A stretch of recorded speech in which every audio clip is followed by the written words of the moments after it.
Every once in a while, I get intense deja vu about a podcast topic, and I convince myself that I've done it before, even though there's no record of it ever happening. That's happening with this topic. Like, I really am convinced that I've done it before, but I can't find any record of it anywhere. So I guess I haven't. I'm very anxious about this. I, when you've been doing a podcast for as many years as I have, it's like almost 5 years at this point. This starts to happen more and more. The deja vu gets worse because I've made so many hundreds of episodes. I'm like, I don't even know what the fuck I've talked about before. So if I have talked about this before, I'm sorry, but we're going to do it anyway because I think it's an important topic. Today, we're going to be talking about agreeing to disagree. It's very common to disagree, right? And most of the time, it doesn't really matter. It's like not a big deal. Like disagreeing about music or movies or fashion or sort of mundane, inconsequential things. It's no big deal. For the most part, that's not ruining a relationship. But when it comes to more serious topics such as religion, politics, morals, values, things that have more gravity to them, disagreeing can sometimes be detrimental to relationships, to social life. These more serious taboo sort of topics, disagreeing on those gets messy quick, right? And I remember growing up hearing, my elders say, never talk about politics, religion, or wait, what is it? It's like there's three things. Oh, okay, yeah. Sorry. I had to Google it. The three things you must never discuss: politics, religion, and money. Actually, yeah, money's another controversial one. Or not controversial, but sort of polarizing. Many people disagree on it. And something that I've realized as I've grown up is that being able to handle disagreements properly is an incredibly useful tool. We're not always going to agree with each other, especially on these polarizing topics, right? It is inevitable that we are going to run into people who disagree with us on things that are so fundamental to our belief system. It is inevitable. I would say that there are two ways to deal with that, right? There's a productive way, there's a healthy way, and then there's an unhealthy way, in an unproductive way. And I would say when I was younger, I dealt with disagreements in a far less productive, healthy way. I was much more emotional, much more extreme, much less empathetic. And I will say that did not serve me in my life at all. Now, obviously, I was younger, so I think the things that I was disagreeing on were far, far less serious, right? The older you get, the more serious topics come into your life, right? But I think what really taught me about learning to agree to disagree was disagreeing with family members on certain things, anything remotely serious, and watching that wedge sort of, I don't know, impact our relationship in a way that was negative. And through having conversations with my parents, I very quickly realized that the way I was handling disagreements or differing opinions was not going to fly. It just wasn't going to fly. I needed to figure out a healthier, more productive way to deal with disagreements. I think that the lessons that I've learned over the years since sort of coming to the conclusion that I needed to sort of make a change have been so impactful that I must share with you. As always, take it with a grain of salt. This is just my personal experience, and I'm still immature. I don't have an incredible amount of life experience. I still feel like a fucking teenager half the time. I'm like, I forget I'm in my 20s now. I'm like, I'm just a 19-year-old. It's like, no, you're not. Anyway, to start, let's sort of dig into what the unhealthy way of dealing with disagreements is. I would say when I think of an unproductive disagreement, I think of snappy, angry, overly emotional responses, which some might disagree with me there and say, if somebody proposes an idea that is horrible, in one's opinion, right? Dumb, potentially even harmful, it's totally valid to get upset, to yell, to scream, to get snappy, to get angry. And I totally understand that. However, I am truly of the belief that being snappy, being angry, being over emotional will never, ever help anything. Even if somebody comes to you with a fucking horrific opinion, okay, to then respond to them in a way that attacks them will never get anyone anywhere.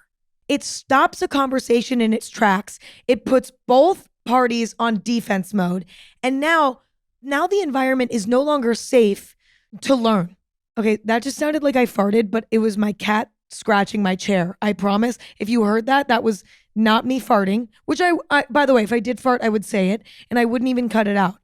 I would just let it be a part of the episode, but that was not me farting. That was my cat. Just from what I've experienced, overly emotional conversation in a bad, angry, hateful sort of way, it usually only prevents a positive outcome. And in theory, when there's a disagreement, what would be ideal is that both parties can come to a positive conclusion in one way or another. Okay. Is that always going to happen? No, but that is ideal. I don't know. I just think overly emotional, angry, snappy, whatever, that just prevents that from ever even happening. Shuts down all potential. It can be tempting, especially if somebody really has an idea or an opinion that really bothers you. It can be super tempting to just attack, but I think that that is not the right way to handle it. When I think of an unhealthy disagreement, I also think of the ego being threatened. When it comes to strong beliefs that we have in our life, whether it's about religion or it's about politics or it's about our morals or it's about our values, a lot of us tend to take those beliefs and allow those beliefs to be this sort of pedestal for us to stand on. It's a huge part of our sense of self. And it's very easy for ego to get wrapped up in our beliefs. And sometimes we're even praised for our beliefs, right? You know, if we have certain religious beliefs in the church, we might be praised for abiding by the rules strongly. You know, if we have certain political beliefs, we might be rewarded socially for having those beliefs. If we have strong moral or value beliefs, if those are societally admirable beliefs, we might be rewarded for those, right? So a lot of our beliefs impact our sense of self and at times even our ego. And if somebody disagrees with those beliefs, we can feel threatened. Like, don't threaten my sense of self. By threatening one of my beliefs, you are in turn threatening me. Now, it's natural, I would say, for us to hold these things close and, even have them sort of inflate our ego in a way. Like, that's a very hard thing to avoid. But I think that having our ego tied up into certain beliefs too heavily can actually be a negative thing. And I'll dig more into that later. But I think when one's ego is threatened through a disagreement, that is a sign that their ego is in their beliefs too much. I think when ego is involved, it can get tricky. And again, I'll explain that more in a minute. And last but not least, I think lacking open-mindedness. And by open-mindedness, I can mean a lot of things, right? Open-mindedness about the potential that one's own opinion could be wrong, for one. Lacking open-mindedness when it comes to why the other person has the opinion that they do. Immediately coming to conclusions about who this other person is because they have a certain belief about something. Let's say they're very religious and you are not very religious and you disagree heavily on religion. Instead of understanding like, well, this person grew up in the church and this is their entire foundation for their life.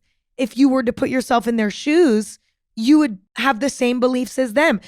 To put yourself in the other person's shoes is to be open-minded. And when there's a disagreement, you must put yourself in the other person's shoes and understand why they believe what they do.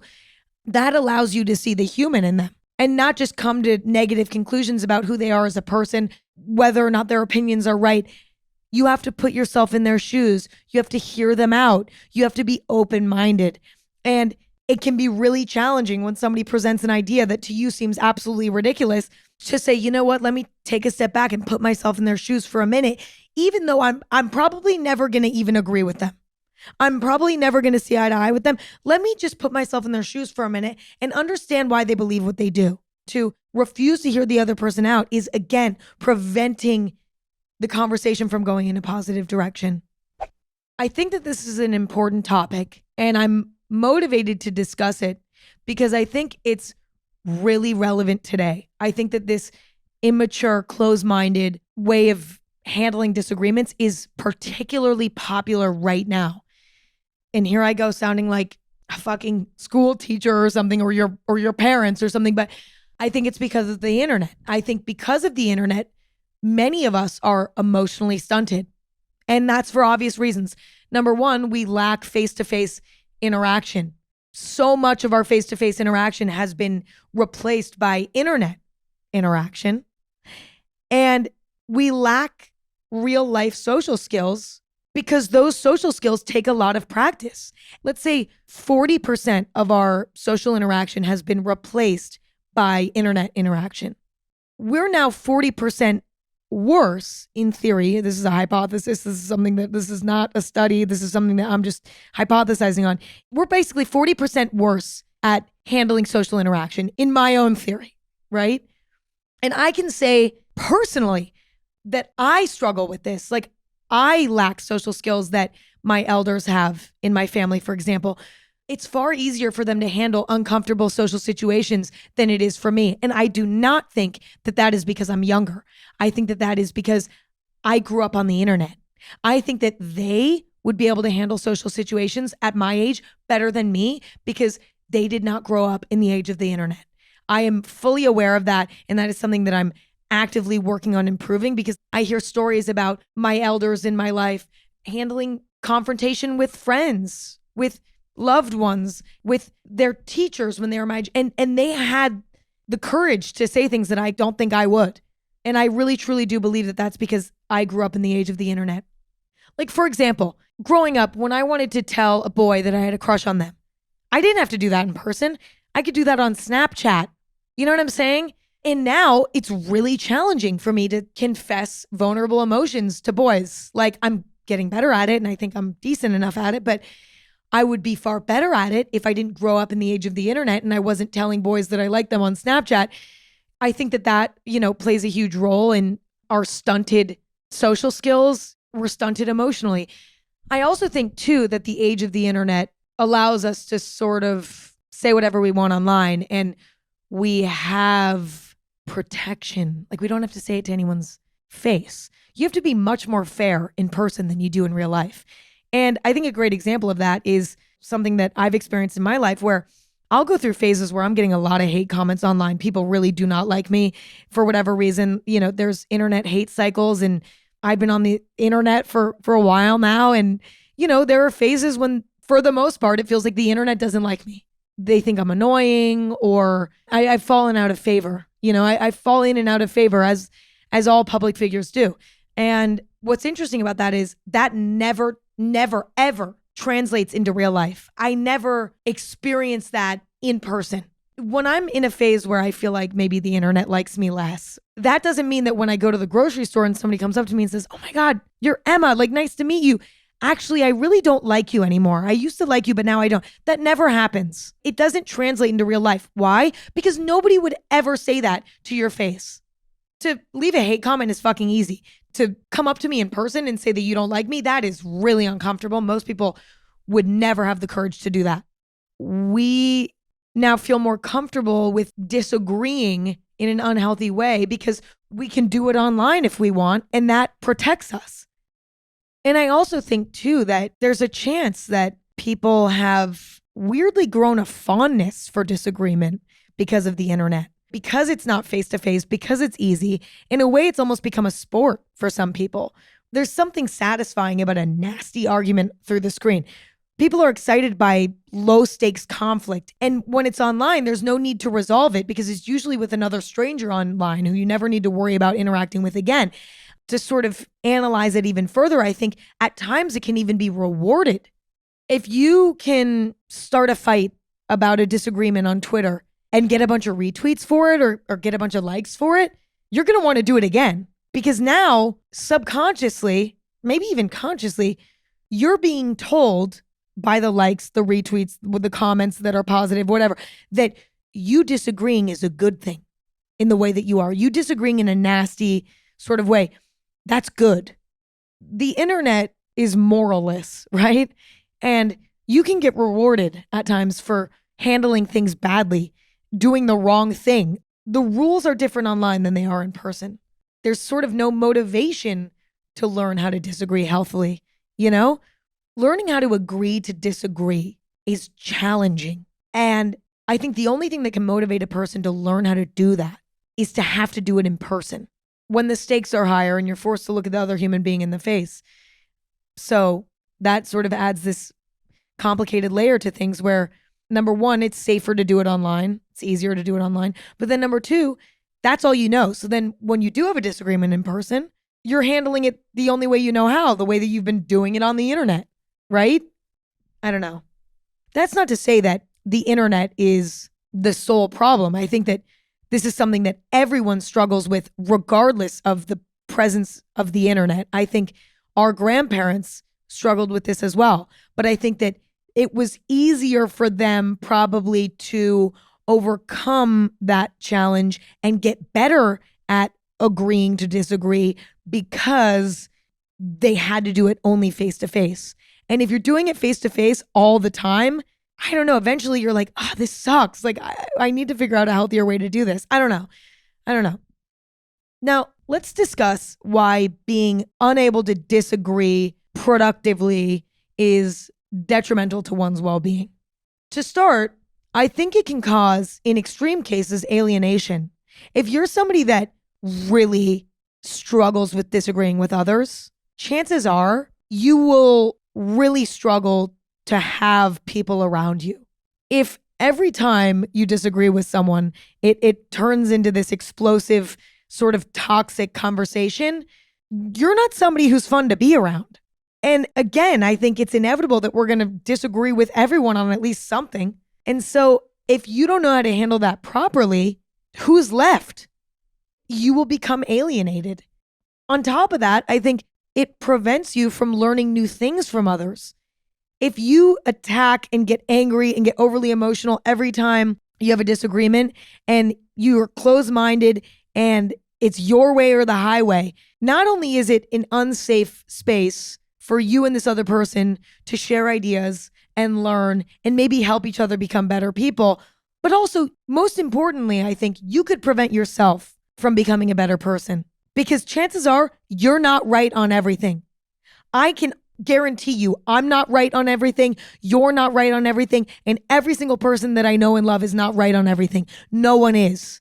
So there's a good chance at any given moment that you could be wrong as well. And to be open to that idea is to allow yourself to learn. And last but not least, it causes unnecessary stress and upset. Like the last thing any of us need is any more stress and upset.